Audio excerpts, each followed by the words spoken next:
I'd like to thank you for coming today with your counsel. Don't answer that. It wasn't a question, Counselor. It was a pleasantry. Don't look at me. So earlier I talked about the fairly odd finale we could have gotten. And to continue on in this pattern, let's talk about the King of the Hill finale we could have gotten. Lucky's wedding suit, the last episode of season 11, was originally intended to be the last episode of King of the Hill, rather than what we got now, To Sirloin With Love. Let's go through this episode to see if it holds up better as a finale. Also, look at my amino.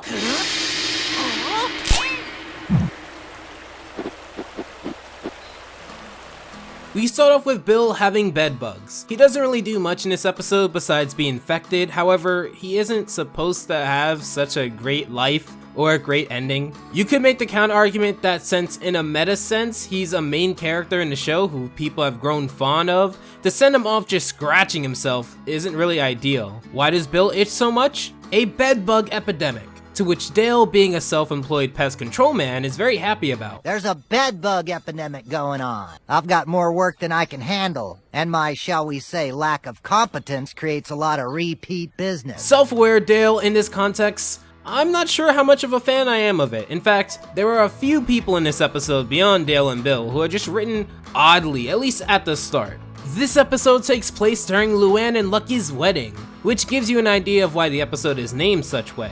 Basically, this entire time, Luann is going to ask for a big extravagant wedding because Lucky is living off of settlement money from a previous lawsuit. If you know Hank, you would know that he'd rather the whole wedding to be practical, and recommends that Luann do a small wedding and put the rest of the money away for a house outside of Hank's den. There is nothing I want more than to make your dreams come true. And since you're rich, you can. Well, You're rich and you can.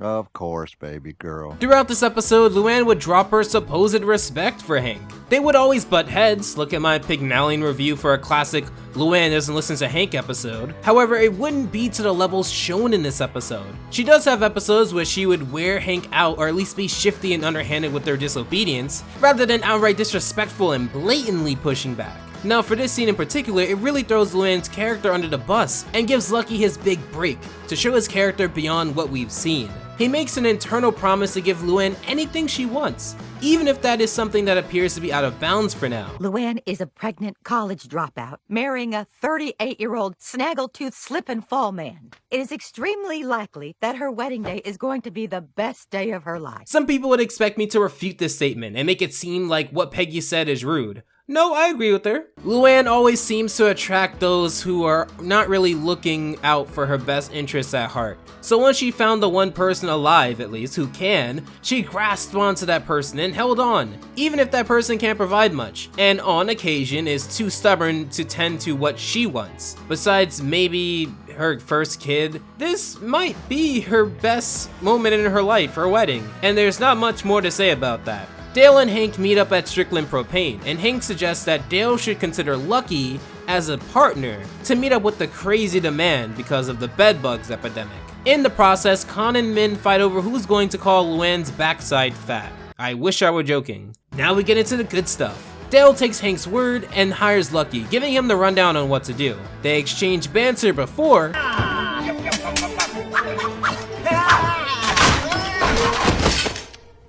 it's pretty interesting because there isn't that many Lucky and Dale interactions that I can remember, yet here they are talking like they're best buddies from high school. I want to censor in on Dale's reaction. It's a 180 from his usual demeanor. He's very caring here, sympathetic and emotional over what has happened to Lucky. They dodged a huge bullet doing it this way, that otherwise would have made Dale seem super unlikable. Speaking of that... Of course I'm gonna have to sue you, but after that everything's gonna be fine.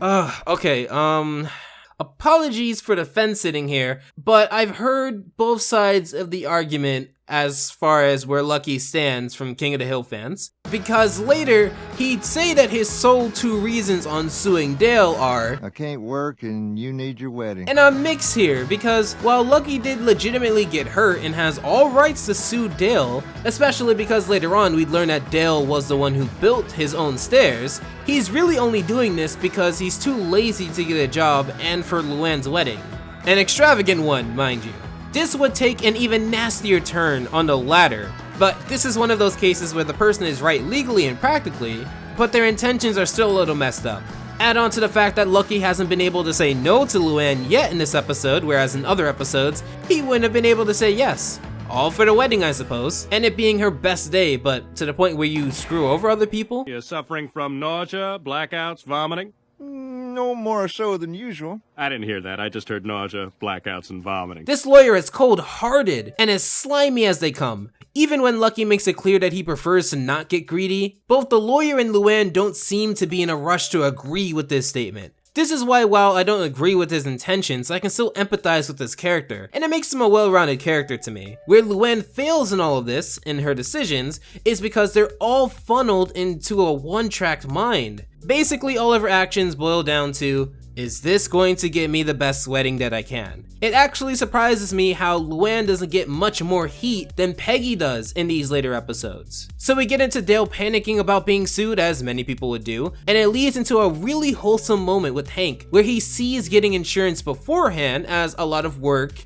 a lot of effort, and pretty stupid, but realizes that it's for very moments like this, and thanks Hank in hindsight. I loved it so much. Dale is awesome here. However, this sweet moment would turn sour when Dale learns that he's only routed an extra phone to make it appear that he has insurance. And that's such a Dale thing to do. Where I appreciate Dale and not Lucky in being himself is that Dale in this entire episode has hurt no one but himself. He didn't look for Lucky, he was suggested Lucky. He didn't push Lucky to stand on top of the steel railing. Lucky willingly jumped up there himself. He didn't screw over a company by not getting insurance. He didn't get insurance for himself. Lucky is the one whose actions are hurting the people around him. Complete difference. The lawyer puts pressure on Dale about mentioning any deep pocket corporations that may have had a hand in either the pesticide or the staircase, to which Dale answers that he made both. Unfortunately, the only association with Dale in this scenario that he can make is Hank, and by extension, Strickland Propane. To which Dale completely throws Hank under the bus.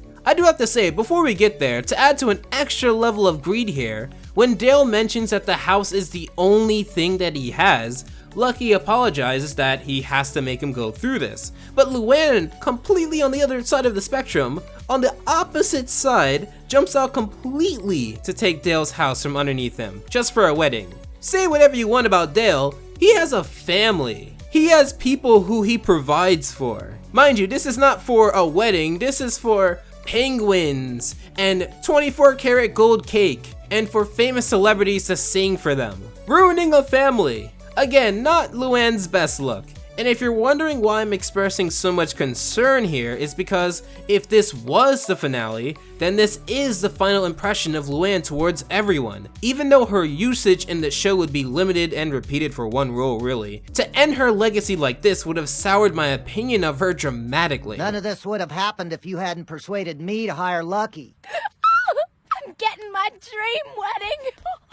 It's so crazy to see the lack of self-awareness, even for a character that's known for being ditzy. I know this isn't a good look for Dale either, and he doesn't get off the hook, no matter how great he was in the beginning, but I can at least believe that this is a natural thing for him to do, and at least he had wholesome moments before this. The lawyer rationalizes this by saying that Hank gave his advice while on hours in Strickland Propane, which makes Strickland Propane the one responsible here. Buck dives out in his fashion, and I can at least respect his character for being consistent. What are you so mad about? Strickland Propane's got the insurance to pay for everything. Even if we were to suspend the fact that it's in her character to want to be given things and not work for anything, especially for a special day, she's still a jerk for not understanding why literally one of the most important things for Hank is being harmed over something dumb. She proves that she's self-aware of Hank's character later, and even that's an egregious scene. All of this is disgusting. Hank and Lucky have a heart-to-heart where Hank drops gems about knowing the difference between right and wrong so that he can pass it on to his kids, and Lucky understands. But then the lawyer hits an Uno reverse, saying that he could be sued for legal malpractice and that this is an open and shut case, and then goes on to ask Lucky if he wants him to lose his license. And, well, Lucky understands that as well. What is he to do? Cut. Ow! Fake his injury. With Exhibit A shown to the lawyer, they appear to get off scot-free. I do want to note that Lucky says that not only will he be getting a job, it's a really nice shift since the beginning of this episode, where he only really saw a job as an idea to stir around but not put too much thought into. Almost getting away with their plan, Lucky drops both the tape and his pen. Not even sure why he has that, except for plot. He gets exposed for having back problems, unfortunately. It leads into them fighting fire with fire, quote, re-injuring Lucky and making it seem like it happened within this office. Therefore, he is responsible by his own lawyer logic. He drops the case and we get 2.5 more scenes to cover. Lucky and Luann basically talk about the settlement money and how Luann can now finally have her wedding. Or we could use the money for something more responsible. Well, how does that sound? Sounds like you've been talking to Uncle Hank. Again, it's almost as if you know your Uncle Hank and would understand why he would be mad about the principal. He's a principal guy. Anyway, unlike the sirloin scene in the true finale, if the wedding was supposed to be the way to get tons of characters in front of the camera and have them all come together for an out-of-story goodbye, this was terrible. It's dull in the way that it appears. Luann already is materialistic enough, and it's uneventful with the people that it chooses to show. First of all, Reverend, I think you need the holy hand there because you definitely slipped. Bill is trying to catch the flowers. There seems to be something really wrong with that, but I'm going to leave that there. The episode ends with the final scene in the alleyway reacting to the newlyweds. You can ask the question, what does Luann and Lucky marrying have to do with anything related to the core of King of the Hill enough to justify being the final episode, to which I'll respond, I don't know. And that was Lucky's wedding suit. I bet you can see the double meaning in it now. I'm not sure whether this finale or the actual finale would have served better. If you'd like me to cover that, let me know. In fact, I haven't been this disgusted with the character in King of the Hill since episodes like Mrs. Wakefield, a terrible, terrible episode, a truly terrible episode. And if you're in the King of the Hill, you should definitely check that out. Anyways, getting off that, make sure to check out my Amino if you're really into my channel, and also dissecting animation. If you write reviews yourself, that's the perfect place to be. Special thanks to the fan club and patrons of September, and until next time, take care. Alpha out.